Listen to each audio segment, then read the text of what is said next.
So my last video ended with an abnormal gimbal vibration that wasn't fixed when I repaired the leg. But I have now figured out, with the help of some friends, what the problem is.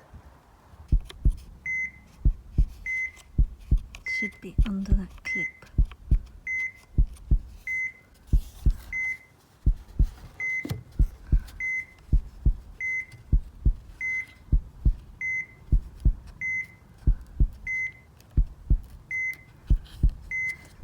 Lift it up forward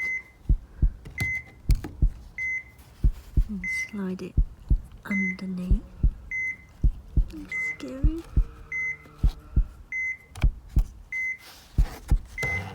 And then put these back under there. Let's give it a try.